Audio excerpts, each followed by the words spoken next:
So when you look back at the 2022 NBA draft, top 7 picks all came out of college. This year, 5 out of the top 7 picks didn't go to college. You had Wemby and Coulibaly in France, and then you had the Thompson twins and Scoot coming. Thompson twins from Overtime Elite, Scoot coming from G League Ignite. So will we continue to see a shift away from college guys getting drafted in these top spots, or was this just an anomaly? College basketball is dead. Dead. That shit is dead. It's over. Woo. Sorry, that shit is dead. I mean, it's just too many ways to make money. Like, why I gotta go? I could just go play at the Overtime League. I go play for the G League. I go overseas at 16. It's just, I mean, it's a wrap, man. It's just too many ways to get money. I mean, yeah, you're gonna get money going to college a lot more, but it's like if you know you go to the draft and just do 1 year, so let's go get paid. Let's go get $500,000 to $1 million. And let's just go do our thing for a year and come back. It was great. Listen, it was great. The Thompson, the twins going, 4 and 5. That was great for the Overtime League because this was their draft. They didn't have anybody before, so now you got 2 players, 2 lotteries. They get to sell. Hey, we got 2 lotteries, 4 and 5, right? 4 and 5 because everybody thought one was going to go 4 and the other one's going to go about 10. 4 and 5.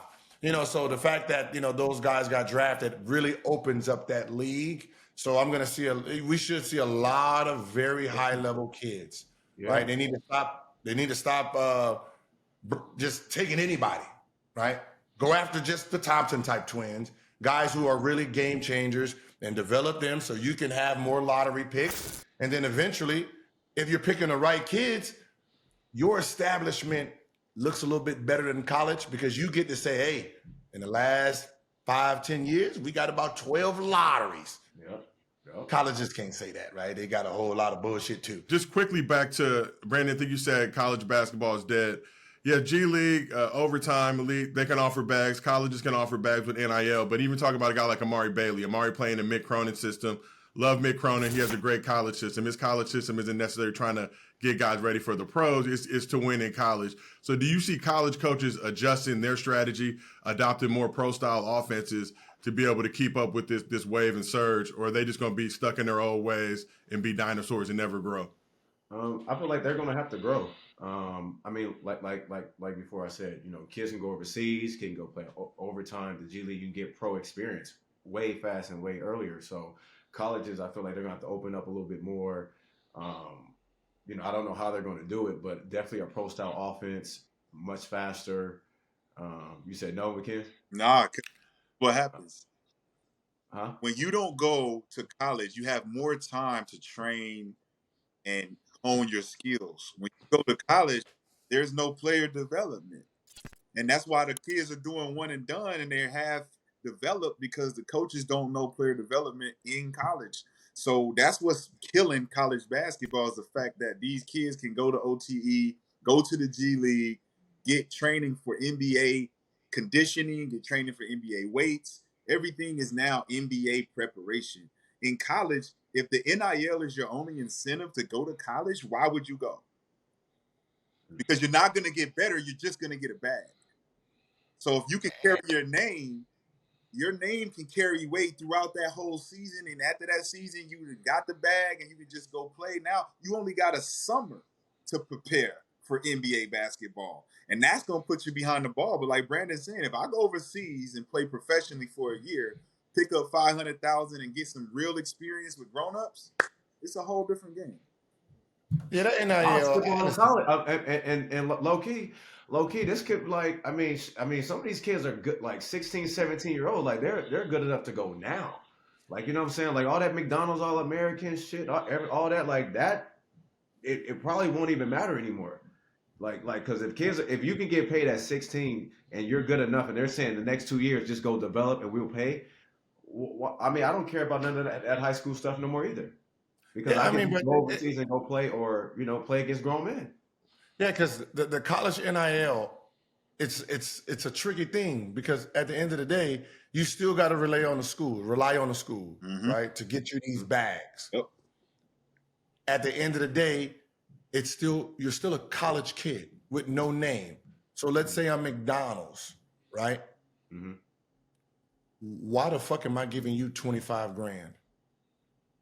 I'm not even giving NBA players this. Right? I mean, shoe companies are not going to really touch it. Just anybody, right? Why am I giving you? Who are you? Who are you? Yeah, who are you? Your name is not bigger than the NBA player's name. So if we're not giving these bags to NBA players, then what? Y'all gonna get 1,500, 2,500, right? If you're a football player, you got a little bit more weight because you got to stay 3 years. Yep. Right. You know, football player, you got to stay 3 years. So I'm investing in a 3-year player, one and done player. You're not gonna make enough noise. What shit? By the time you make enough noise, you're about to enter the draft. Yeah, I'm about to say, you go. What the fuck does the NIL deal got to do with anyway? But that even that momentum, what you talking about, that has to come from high school. If you gonna get a bag in college, it's gonna be because you carry weight from high school into that college program. That's the only reason we're gonna have an incentive to give you bag. Like Bronny, right? And let's really think about Bronny himself. Before he touches college, he's done touched about 7 million. Yeah. Bronny James. Right. LeBron James' son. Right? Have we heard another number since then from anybody else? Right? How about what's his name? Who's supposed to go to Memphis? Junior. DeJuan Wagner Jr. Well, yeah. What's his NIL deal look like? We ain't heard it. No. How about the number one player? Right? Yeah, This is what the parents are. They think, oh, the Bronny James. If Bronny James got 7 million, what we gonna get? Nothing, because that's Bronny James. Yep. Yeah. That's Bronny James. You know, half those is family inherited. Right? His dad can piggyback. Hey, you gonna give me some, you gonna give him some. Yep. You want me, you want my son. Right? The rest of them, what do they got? Shit, LeBron can give his own son an endorsement. Shit. He can pay. Yeah. I'm gonna give you $5 million to endorse our. But you don't need to. I can just leverage every company. If you want Hublot, you want me, then you want him. Woo! Package deal. Gil, shut up, man. You're supposed to be. You can. But that's the power. That's the power that has. So when you're looking at 7 million for Bronny, then you say, all right, he's the anomaly. That don't count. How about the rest of y'all? Have any of y'all made 100 grand? No. Yeah. So I don't even think they're getting $1 million. Hell no. Yeah. And to your point, it really doesn't make, especially now with the transfer portal, everything else going on. A McDonald's All-American is not what a McDonald's All-American used to be. If I can go grab a kid who's all conference at a smaller conference, bring him in now as a sophomore, junior, senior, it's already proven and tested and ready for this college game. And like we talked before, college coaches, again, I'm not trying to send dudes to the league. I'm trying to keep my bag flowing. Now, if y'all go to the league, yeah, I'll show up at the draft. I'll take the photos and all that other good shit to help my recruiting. But yeah, I'm not running offenses to get y'all ready for the pros. I'm running offenses to win these games so I can reach my 20-game bonus, my tournament bonus, my other bonus. You know what I mean? So it's going to be interesting to see over the next 3 to 5 years just how the college landscape really changes, because we're kind of just scratching the surface of all the shit that's about to get cracking. Let me just say this. When they took the wrong approach about the NIL and then let the agency, it was only a matter of time before everyone took advantage of that portal and the whole NIL network. So now what you see, what we just talked about, is the fact that these players are not valuable enough for an NIL deal. And if you are, why would you go to college? It doesn't even make sense.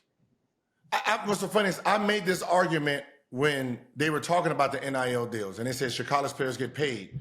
And I said, sure, but the names you're using doesn't make sense, because the names you're using, the Kevin Durant's, the this and this, they don't give a. They're going to be the number 1, number 2 pick anyway. They're there for 6 months. By the time any of this happened, they're in the NBA making hundreds of millions of dollars. The NIL deals is for the kids who are sitting there for 3-4 years trying to survive. If you're an NBA player, what are you going to sign? Some small, car company? Yeah. And mom and pop's beverage. Like that right there hurts any other beverage company.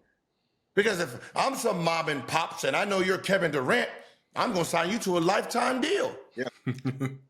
Hey, you know, I got $1 million for you right now, lifetime deal, 10-year deal. Now you come into the draft and then you're Kevin Durant, you're MVP within those 10 years. You done fucking made my day. You're not getting no starry bag. You're not getting that. Yeah, you're not getting. Yeah. But look, That's what it makes sense anyway to me anyway. it's good for the lower tier players though. Like I said, if you're going to be there for 3-4 years, it's good for those players because you got car dealership deals from the campus. You got the restaurant deal where it's all local. Now I can go get money locally. That's not big money, maybe $2,500 here, $25 there, but it's for the players who plan on being there for the long haul. Then even afterwards, may just go overseas and play. They're not NBA guys. They're just local guys that are playing good for the university at the time. But that's the problem. They use the big names. Oh, you know, if this was an NIL deal and if an NIL was deal, this guy be making millions and stuff. Like somebody like the Ed O'Bannons in them. Oh yeah, they would have had it clean. They would have been cleaning up because they was an NBA player, so they've been sitting in college 3-4 fucking years, right? You know, I'm just saying. Use another example, Gil. But those are the type of players that it makes sense to. Yeah, for sure. Guys that are going to be there. Who's sitting in college 3-4 years, making their presence known around the community. So that was his NBA. So the guys who said, "Oh, I would have made, you know, this and this," and it was one and done. Shut up. Right? You're number 5 pick. What you would have made a whole 20 grand. I'm pretty sure you got that anyway from Booth. Shut up. Like, it just don't make no sense, right? That's real. What was Zion getting at? What was Zion have gotten at Duke for the 6 months he was there? Right, that he wasn't getting in high school. That he wasn't getting in high school or getting anyway from Nike. Like, you know what I'm saying? Like that, yeah. Right, and then his mom get like a $1.7 million house from some magical play. There's no NIL deal you could have matched that, and then 6 months later, $100 million man. Like that's allegedly. I said, allegedly. said it in my book though. Like we're supposed to use the NIL deal to actually help the kids become thousandaires before they become millionaires. Using it as a metric for financial literacy and able to be like, this is what you do with money before you get the big money. But what they did is allow the agents to come in, facilitate big money deals to guys who didn't have big money value. Now it oversaturated the market with, like you said, talk. That old school talk, talking about Kevin Durant, Ed O'Bannon, all that big shit. Now it's oversaturated. No deals are being done. College basketball's dead. NCAA, y'all fucked up. Should have paid me that money. What's up, everybody? As you know, Gil's Arena is presented by Underdog Fantasy. Underdog Fantasy is the easiest and best way to play fantasy sports. You can pick higher or lower on your favorite players' fantasy projections, and you have the opportunity to win up to 20 times your money in a single night. We're doing the 5 ways, the 4 ways, the 3 ways. You know, you can do them 2 ways too, but the real bread is at the 5-way. Gil, who you rolling with right now? Oh yeah, just pick the 5-way. That WNBA. WNBA. All 5. Let's rock it.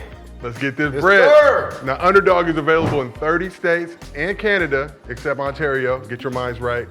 Get on with the Underdog Fantasy crew. And if you want to get down, use promo code GIL and Underdog will match your first deposit up to $100. You put $100 in, they give you $100 right off the top. You start with $200. Really get them pick'ems going. Everybody out there, make your next move your best move. Download the Underdog Fantasy app. Use promo code GIL, and they will match your first deposit up to $100. You can't beat that. We appreciate y'all rocking with us. Keep watching. Keep supporting the movement. I'll do it again. Use promo code GIL. Sound like a good promo code to me. Ages 0. Change the game. Put that respect on his name. Look, with the honor call for greatness, the chosen of few that carry the gift of genius, who do what they do, who possess finesse of blessed with desire, it's true. I'ma say it loud, none other than who?